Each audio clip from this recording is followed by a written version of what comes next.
The next iPhone story might not be about what Apple changes, it might be about what Apple refuses to change. Because the most interesting pattern around the iPhone 18 Pro right now is weirdly restrained, no major design shakeup, and multiple reports saying Apple may still keep the starting prices at $1,099 for the Pro and $1,199 for the Pro Max when they launch later in 2026, with September 2026 still being the expected reveal window. At first, that just sounds like nice news for buyers.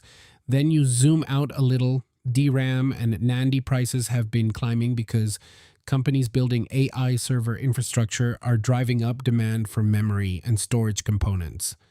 Samsung has already raised Galaxy S26 pricing, and reports suggest other brands may follow. That's when this stops looking like a routine rumor.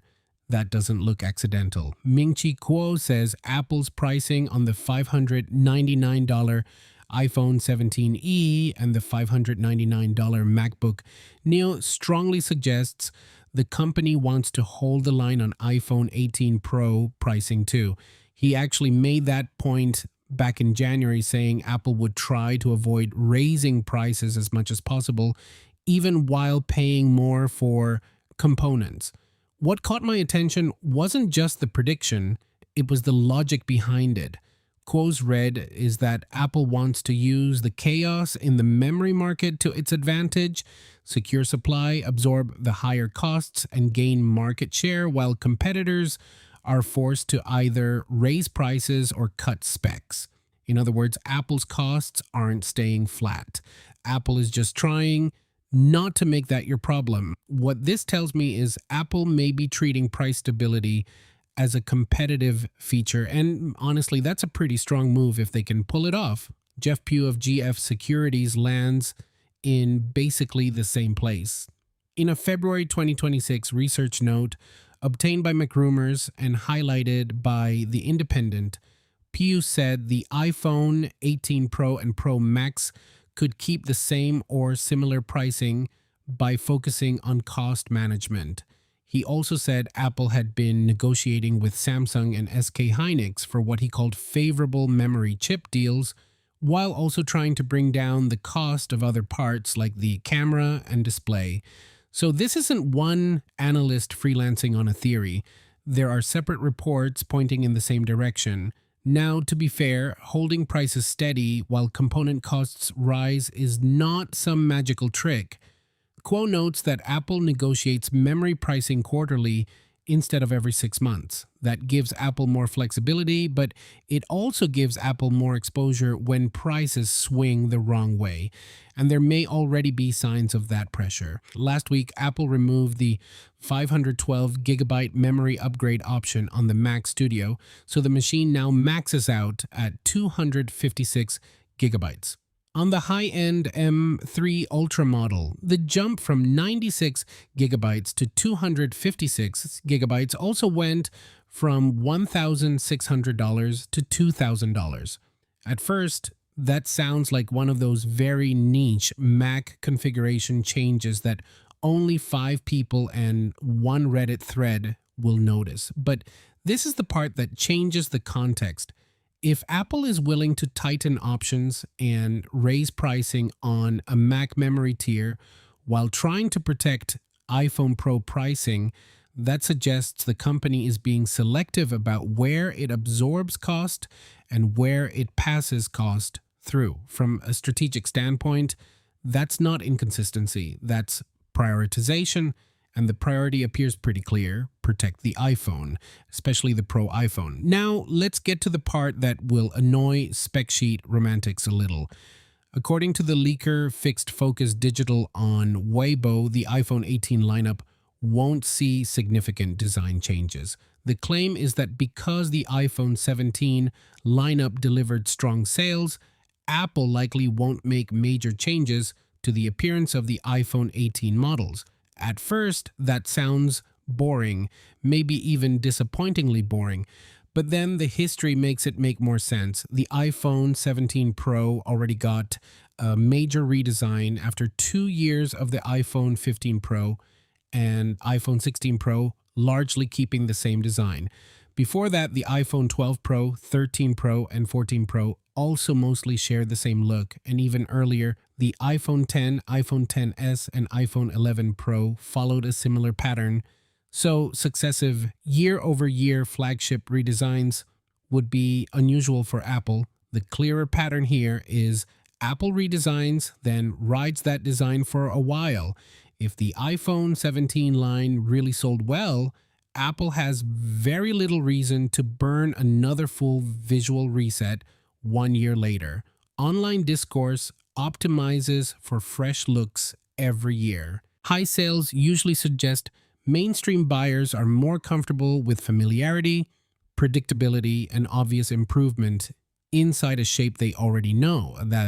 That likely isn't random either. Because if the outside stays mostly familiar, Apple can shift the spotlight to what's inside. Fixed focus. Digital says Apple is expected to heavily emphasize the A20 and A20 Pro, which are anticipated to be Apple's first 2 nanometer chips. And that starts to explain the whole tone of this cycle. Less, look, it's a different phone. More, look what this phone can do. And if the leak is right, Apple won't exactly be showing up empty-handed. The iPhone 18 Pro and iPhone 18 Pro Max are expected to get a smaller dynamic island, a C2 modem, a simplified camera control, a 24 megapixel front camera, and an upgraded main camera with variable aperture. That list is interesting because at first glance, some of those changes sound incremental. Smaller dynamic island, new modem, cleaner camera control, fine, nice, very Apple. But stack them together with the A20 and A20 Pro push, and the message starts to look different. Apple may be trying to make the iPhone 18 Pro feel meaningfully upgraded without needing the drama of a whole new body. That's a harder message to sell on the internet. It may be a very effective one in stores. There's also the launch timing, which matters more than people think. The expectation is that the iPhone 18 Pro and Pro Max arrive in the second half of 2026, while the regular iPhone 18 is pushed to early 2027 alongside the iPhone 18e. At first, that sounds like scheduling housekeeping. That's where it gets interesting, because if the economic picture changes by early 2027, splitting the lineup gives Apple more room to react. What this tells me is Apple may be separating its premium story from its broader volume story. Keep the Pro models on the usual late-year schedule.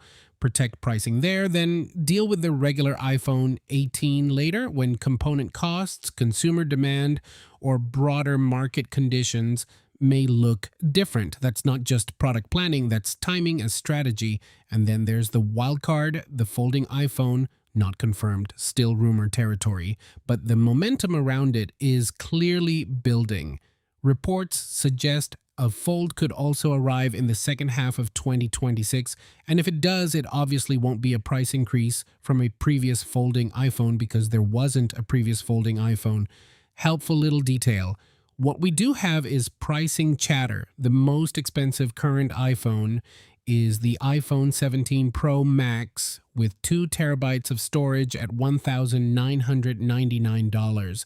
Macworld's latest rumor roundup points to the Fold starting at that same $1,999 level, but for 256 gigabytes with 512 gigabytes at $2,199 and 1 terabyte at $2,399. What caught my attention there is the reset in expectations. A starting price near $2,000 is still expensive, obviously. Your wallet would not describe it as encouraging, but earlier sources had pointed to a much higher starting figure of $2,399. So if those newer rumors are closer to reality, Apple may be trying to enter the foldable category at a level that is still premium but less extreme than feared. And the timing matters again. Launching a brand new product category, while memory and storage markets are volatile, is hard enough already. Doing that while also trying to hold pro iPhone pricing steady makes the whole roadmap look very deliberate. What this suggests is Apple could be trying to keep the core Pro line stable while using the Fold, if it ships, as the place where a new ultra premium price tier can exist without forcing the rest of the lineup upward. That's a very different story from Apple got conservative. It looks more like Apple got selective. So when you put all of this together, the iPhone 18 Pro story starts to feel less like a hardware rumor cycle and more like a control strategy. Control the price even while DRAM and NAND move against you. Control the narrative by emphasizing 2 nanometer silicon modem and camera upgrades instead of another big redesign. Control the calendar by splitting the standard and pro launches, and maybe control the top end of the market with a folding iPhone that creates a new ceiling above the existing Pro Max. And that last part matters because Kuo's broader point isn't just about shipping phones, it's about market share. If Apple can keep expanding market share, that supports its high margin services business now and potentially puts it in a stronger position if on-device AI really does become the next major platform shift later on. So the headline here isn't just that the iPhone 18 Pro may look similar, and it isn't just that the price may stay the same, it's that Apple may be trying to make restraint feel premium at the exact moment the rest of the market is getting squeezed. And if that works, the real upgrade this year won't just be in the phone, it'll be in how Apple controls the game around it. See you next video. Peace.